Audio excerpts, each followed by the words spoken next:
Well, let's get the latest now on Victoria's coronavirus situation. Former AMA President Dr. Tony Bartone now works as a GP in Melbourne's northern suburbs, where the latest outbreak first emerged.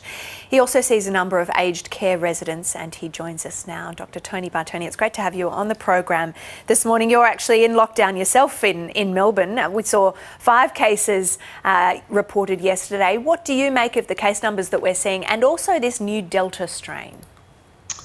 Good morning, Joanna, and thanks for having me on.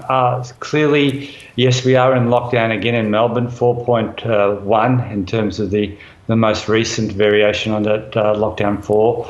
The case numbers yesterday give us significant amount of heart, but also a certain amount of concern, you might say, with those 2 unlinked cases that are now linked to the Craigieburn and the Epping Plaza shopping centres, and there are no clear lines, timeline in terms of that, where and how they were to acquire the infection. The number of cases that are being reported that are in quarantine gives us heart that the contact tracing and the identification of contacts and and placing them in quarantine, or indeed people self-isolating in terms of their symptoms at a very early point, gives us a significant comfort that we're getting ahead of parts of this outbreak. But clearly the Delta strain variants that have been identified in the most recent days is a concern. We know the recent history of this Delta variant that originated in India, but is now being seen in other parts of the world, including if we look to our English neighbours or counterparts overseas.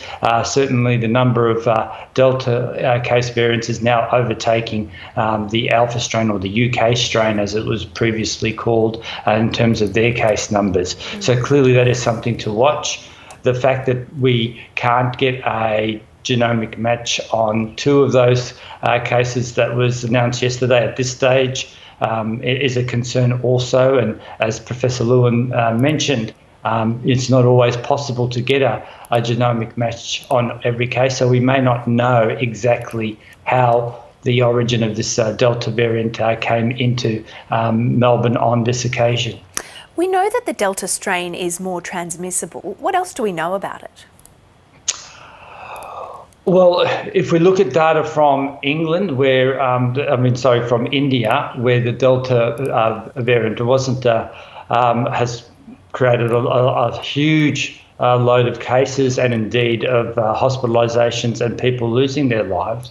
We know that it seems to be potentially more transmissible amongst children and potentially associated with high degrees of hospitalisation. As I said, in England, where the case numbers are increasing, that hospitalisation trend and indeed toll on life hasn't been seen at this stage, and that could be because the UK, the English people have such a high degree of vaccination at the moment. So we're still getting more and more information, and clearly the data and the trends over the next few weeks, both locally and overseas, will give us a lot more information about it. You also, as we said, work with aged care residents, and I'd like to know just how the vaccination rollout is going where you work. And there's this week been talk of the government strongly encouraging aged care and disability care workers to get vaccinated, but also possibly moving towards mandating that. Do you think there's a need to do that?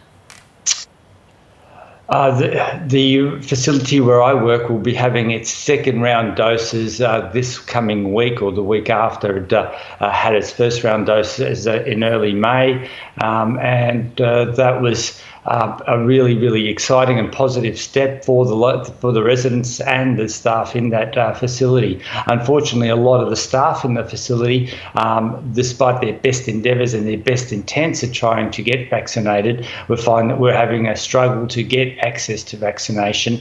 And clearly, the Victorian government's decision to prioritise and have open lanes, you might say, for aged care healthcare workers in the past few days has been a real bonus for them.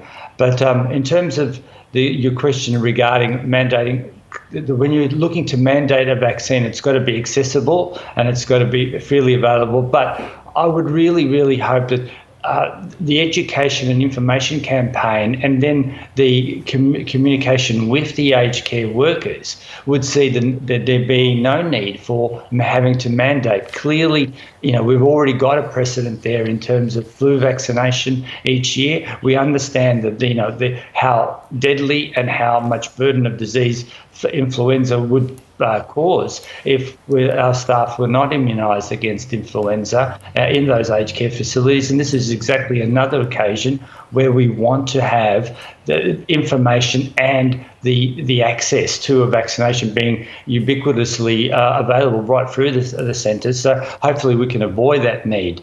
It's been said also by many state leaders, unfortunately, that if we put that mandate in for vaccination at this early stage, both with the lack of access and indeed apprehension without communication and education, that a number of healthcare workers would not continue to work. And in a sector where we don't have enough staff to begin with, especially highly trained staff, we don't want any other barriers in terms of the provision of available staff to our most vulnerable in these aged care facilities. Dr. Tony Bartone, it's great to have you on the program this morning. All the best with the rest of the lockdown, however long it lasts. Thanks for joining us. Thank you.